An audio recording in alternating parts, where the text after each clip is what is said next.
Okay, so we are dealing with 12 important features of epithelial dysplasia. epithelial dysplasia में basically जो अपने sales की uniformity रहती है वो लॉस हो जाती है और उनका आर्किटेक्चरल ओरिएंटेशन भी लॉस हो जाता है।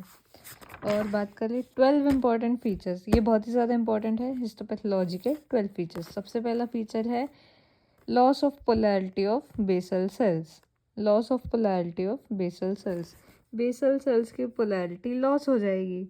सेकंड फीचर है कि एक से ज़्यादा सेल की लेयर्स में हमें बेसलॉइड अपीलियंस दिखने मिलेगा। मतलब ऐसा दिखेगा कि बेसल लेयर सेल मतलब बेसल सेल्स की लेयर एक नहीं है, एक से ज़्यादा है। ठीक है, appearance of more than one layer of cells having a basaloid appearance. ठीक है, और उसके बाद न्यूक्लियर साइटोप्लाज्मिक रेशियो 1:1 हो जाएगा। नॉर्मली 1:4 होता है, बट इसके अंदर 1:1 हो जाएगा।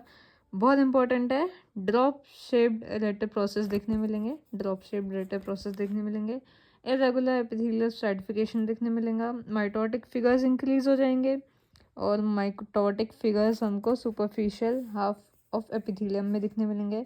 प्लियोमॉर्फिज्म दिखने मिलेगा, सेल्यूलर प्लियोमॉर्फिज्म, और न्यूक्लियर हाइपोक्रोमैटिज्म देखने मिलेगा। न्यूक्लियोलाई इनलार्ज्ड हो जाएगा। सेल्यूलर कोहेशन डिक्रीज हो जाएगा, मतलब सेल्स जो आपस में बाइंडिंग रहती है सेल्स की वो डिक्रीज हो जाएगी।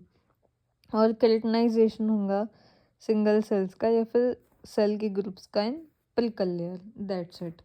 12 फीचर्स है, बहुत ज़्यादा इंपॉर्टेंट है, अच्छे से याद करना है इनको। ओके, एक और बार मैं रिकॉल कर देती हूँ।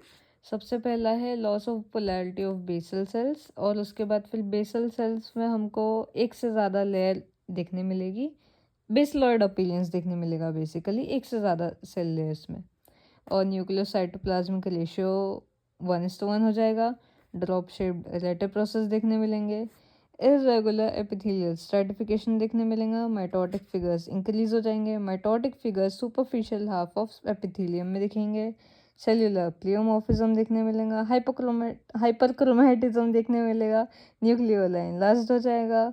सेल्यूलर कोहेजन डिक्रीज हो जाएगा और सिंगल सेल्स का केल्टनाइजेशन हो जाएगा या फिर सेल ग्रुप्स का परिकल सेल लेयर में केल्टनाइजेशन हो जाएगा। These are the very important 12 histopathologic features of epithelial dysplasia. Bye bye.